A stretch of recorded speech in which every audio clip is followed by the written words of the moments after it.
Alright, gamers. Yesterday, Behaviour launched their 7th anniversary livestream outlining the upcoming chapter along with a roadmap of things that we can expect to see in the next year. I wanted to recap a couple of things mentioned and provide my thoughts.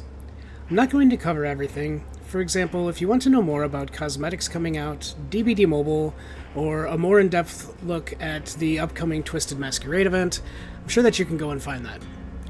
Before I go into the new content we can expect to see next month, I'd like to touch on a couple of really interesting things that appeared on Behaviour's roadmap. First of all, after 4 years of the community asking for it, we're finally getting a Loadout search bar. Woo! Yeah, baby! That's what I've been waiting for. That's what it's all about. Woo! Moving on to Survivor Disconnect bots, I'm not sure how I feel about Survivor Disconnect bots. Personally, I'd rather see a much more strict penalty put in place. Yes, I know this hinders genuine disconnects due to actual issues. However, the game has to be able to know when you've clicked the Leave Match button, right? Why not an increased penalty due to that? If you're going to be one of those chronic baby rage disconnectors in matches, maybe you'll think twice about it if you have to wait around for 2 hours and up to re-queue. That's actually probably the break you need. The game would be doing you a favor. One question about these bots is, do they spawn in with a loadout? Is it the same loadout as the person that DC'd? A random loadout? We don't know. Do they spawn in as a fresh character with 3 hook states to sacrifice? How do they mimic, if at all, the person that DC'd? We'll have to wait and see on that one. Behaviour is also introducing an anti-camping mechanic that leaves me cautiously optimistic. When you are being face-camped by a killer, you will get a bar that fills up. We don't know how long it takes to appear or fill up. Once the bar is full, you can unhook yourself, even if you are in second stage. Again, we don't know much about this new mechanic, namely distance. How close does the killer need to be to you? Proxy camping is a thing. Also, if a survivor is close to you, the bar doesn't appear. How close? Again, we don't know. I'm happy that they're trying to do something to address this camping issue, but we're going to have to see this in action to get a better idea as to how effective this new mechanic will be. The new killer announced for the next chapter is called the Singularity. The Singularity is an AI that was designed to help crewmates, but came into contact with an ancient alien technology and has become sentient and bloodthirsty.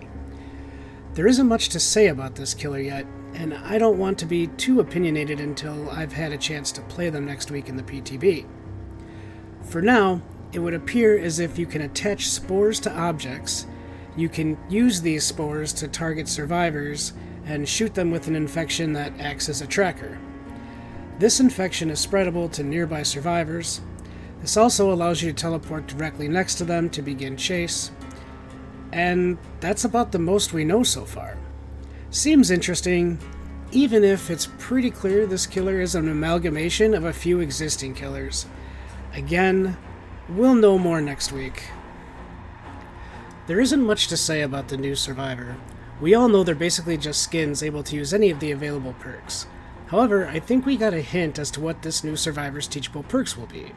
The devs have labeled this Survivor as able to troubleshoot pesky issues, so I'm hoping that the solving pesky issues part doesn't mean we get another generator speed perk. But the devs also said the new survivor can adapt very quickly to be able to bring the killer away from other survivors, a protector. Maybe we'll see perks surrounding wanting to be chased or perks effective in chases. That could be pretty neat. I could definitely get behind that. The new map's theme and atmosphere is centered around a jungle in a futuristic, possibly otherworldly environment. When it comes to this new map, given what we've seen so far, admittedly, I am immediately drawn to harsh criticism. Don't get me wrong, again from what we've seen, this map looks beautiful. The maps always look beautiful. Behaviour's art department deserves a round of applause. The map design team, however, not so much. All of our recent maps, including the recent reworks, have only taken appearance into consideration without even the tiniest of thought put into playability. My initial impression of this map is that it's going to be another Mother's Dwelling. Tons of clutter along with an enormous size. This isn't just cynicism talking, the devs are actually proud that this will be a dense map. One aspect I really enjoyed was that it was a jungle, so we could make it super dense. If this is going to be the case, this is yet another map that is really only suited for stealth killers, painful for ranged killers, and if I'm correct on my assumption of the size, good luck playing on this map with a killer that has little to no map mobility. Rounding out this quick overview, Behaviour has said that the next 2 chapters will be licensed chapters, and even hinted on them being big licenses. So that's something we can all get excited about.